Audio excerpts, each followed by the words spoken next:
बिस्मिल्लाहिर्रहमानिर्रहीम। लाखों करोड़ों दरूदो सलाम नबी पाक सल्लल्लाहु अलैहि वसल्लम पर और उनकी आल पर। मैं हूँ कुलसूम हाशमी और आप हैं मेरी यूट्यूब फैमिली का हिस्सा। अल्लाह से दुआ है कि आप जहाँ कहीं भी हो खैर खैरियत से हो। अगर अभी तक आपने मेरे चैनल को सब्सक्राइब नहीं किया, चैनल को सब्सक्राइब करें, लाइक करें, कमेंट्स करें और बेल आइकन के बटन को प्रेस करें ताकि मेरी आने वाली हर नई वीडियो आप तक पहुंच सके। एक करोड़पति खानदान है, खुला पैसा है, लैंडलॉर्ड है, अकेला बेटा है। शाम 5 बजे घर आता है, दरवाजा खड़काता है लेकिन कोई दरवाजा नहीं खोलता, कोई गार्ड भी नहीं आता, कोई बंदा नहीं आता। 45 मिनट तक दरवाजा खड़काता रहता है। उसके बाद हमसायों के घर जाता है, सीढ़ी मांगता है। सीढ़ी मांग कर जैसे ही अपने घर जाता है तो उसकी जो माँ है, बहन है और जो बाप है वो मुर्दा हालत में खून में लथपथ पड़े होते हैं। बहुत चीखों पुकार करता है, बहुत शोर करता है कि कौन मार गया है मेरे जो है घर वालों को। हम सारे इकट्ठे जाते हैं, पुलिस को बुलाया जाता है। जैसे ही पुलिस आती है, पुलिस के आने के बाद जो कार्रवाई होती है और जो मुलजिम है, कातिल है, उनको पकड़ा जाता है। तो वो कातिल कौन होते हैं, कौन लोग इतनी बेदर्दी के साथ किसी के घर में घुसकर उनको मार देते हैं, वो अपने इस ब्लॉग में मैं आपके साथ शेयर करूंगी। लिहाजा शुरू से लेके अंत तक आपने इस ब्लॉग में मेरे साथ रहना है। नाज़रीन, अरबपति घराना है, बहुत ज्यादा अमीर है, बाप ताजर है, बहन है, बेटा है, माँ है। जो बाप है वो प्रदीप मलिक है, जो नेहा मलिक बहन है, सुनोती सेना जो है माँ है और जो अभिषेक है मलिक है वो बेटा है। सब एक घरों में बहुत ऐश ओशरत की जिंदगी गुजार रहे हैं। बच्चा होटलिंग करता है, बड़ा अमीर कबीर है, इतने अच्छे दोस्त हैं, यानी कि फुल ऐश वाली जिंदगी है। और ऐश वाली जिंदगी में हर बंदा अपने हाल में मस्त है। ये जो बच्चा है इसकी इंस्टाग्राम पर आईडी भी है और बच्चा वहां पे बड़ी जी पोस्टें लगा रहा है। 10 बजे सोकर उठा है और उठने के बाद जो है तैयार श्यार होके बाहर निकल जाता है।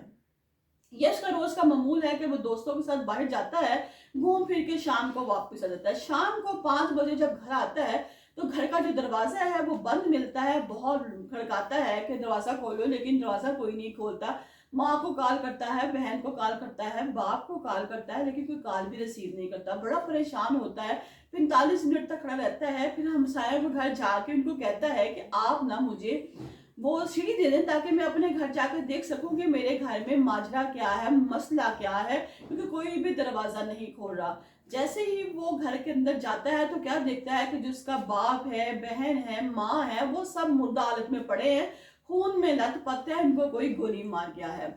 बहुत रोता है, चीखता है। हम सारे आ जाते हैं, हम सारे पुलिस को बुला लेते हैं। पुलिस आ जाती है और कहती है कि जी सारे लोग मर गए हैं, घर का सिर्फ एक बच्चा अभिषेक ही बचा है और बाकी जो सब हैं कौन मार गया। जब भी कभी ऐसे नाज़िन वारदात होती है तो बाहर से कभी भी किसी में इतनी जरूरत नहीं होती।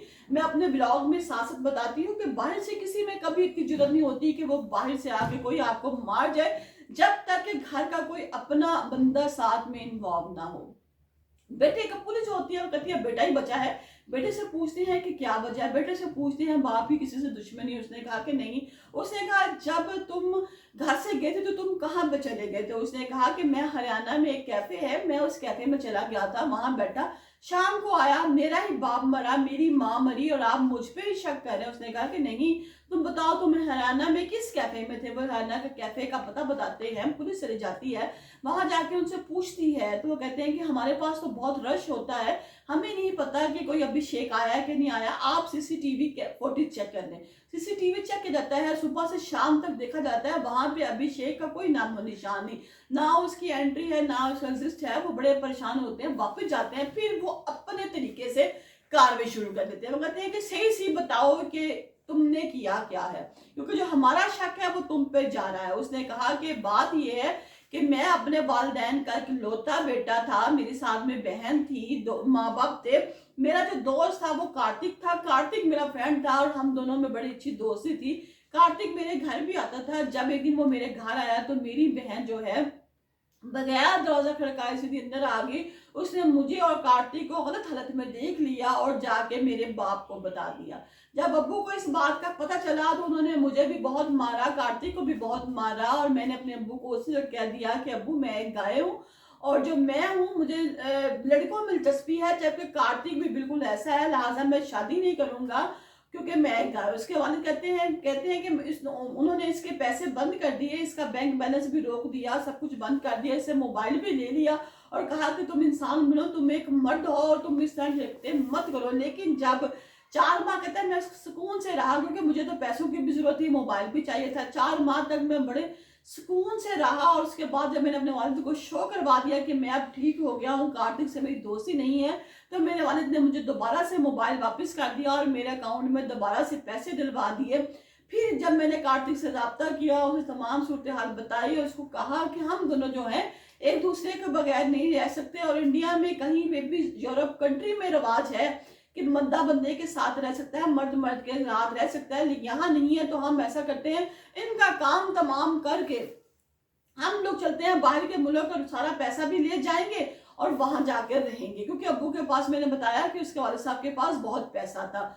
जब वो कहते हैं कि हम लोगों ने ये प्रोग्राम बना लिया तो मैं घर गया, मैंने पिस्टल साथ ली, अब्बू कमरे में लेटे हुए थे, तो मैंने जो है तकिया पकड़ के उसके ऊपर रखा और गोली चला दी, क्योंकि अगर मैं वैसे गोली चलाता तो गोली की आवाज आती। जब मैंने ये चलाई, इस तरह गोली चलाई, तो गोली की आवाज नहीं आई। साथ दूसरे कमरे में मेरी बहन थी, बहन को भी मैंने ऐसे ही मार दिया। दोनों को मारने के बाद मैं माँ की तलाश में आया तो माँ नीचे किचन में नाश्ता बना रही थी। वो मुझसे पूछती है, अभिषेक तुम्हें क्या चाहिए? तो मैंने जाकर अपनी माँ को भी गोली मार दी। गोली मारने के बाद मैं दरवाजा अंदर से बंद करके दीवार पे लांग के बाहर चला गया, ताकि किसी को भी शक ना हो कि ये काम मैंने किया है। नाज़रीन, कैसी कैसी औलाद जो है बाज़ औक़ात इंसान के लिए जो है आजमाइश का बाइस बन जाती है। ऐसा ही इस बच्चे ने किया। अपने तीनों खासी करीबी तल्लक वाले जो माँ है, बाप है, बहन है, मारने के बाद खुद चला गया। कहता है मैंने ये प्रेजेंट किया कि मुझे पता ही नहीं है, और मैं जब वापस आऊंगा शोर करूंगा तो किसी का शक मुझ पे नहीं जाएगा, और बाप की सारी जमीनें जो है, जायदाद है, ये बेच कर मैं कार्तिक को लेकर वापस चला जाऊंगा और हम बाहर के मुल्क में जाके रहेंगे। लेकिन नहीं, यहाँ पर ये जब लड़का पकड़ा गया, इसको सजा हुई, और इसके बाद जो नतीजा निकला इस बात से वो निकला कि बाज़ औक़ात जो जायदाद है, ज्यादा पैसे की रेल पेल है, वो भी आपकी औलाद को खराब करने का बाइस बनती है। अभिषेक जो वाले साहब है, उन्होंने अपनी औलाद को बेजा रुपया पैसा देकर खराब कर छोड़ा था, और बच्चे की जो परवरिश है वो बिल्कुल ठीक नहीं की थी। लिहाजा बच्चे ने सिर्फ जायदाद के लालच में कि मैं अपने, अकेला तो वो भी जा सकता था, लेकिन उसने कहा कि नहीं, मैं अपने बाप की सारी जो जायदाद है, दौलत है, वो साथ लेकर जाऊंगा, ताकि मैं वहां जाके आराम और आयश की जिंदगी बसर कर सकूं। क्योंकि जितनी भी जायदाद दौलत है, ये अभिषेक ने खुद नहीं बनाई थी, ये उसकी बाप ने बनाई थी, और ये जायदाद है, जो आराम है, वो उसके बाप के पैसे से मिला हुआ था। लिहाजा जो चीज आपको बैठे मिले जाए, आप उस चीज की कदर नहीं करते। अगर यही बच्चा खुद पैसे कमाता, खुद बाहर निकलता, इसको काम बताया जाता, तो कभी भी ये नमीयत ना आती कि ये जायदाद के लिए और अपने जो जिनसे सुकून के लिए अपने जो फैमिली है उनको मौत के घाट उतार देता।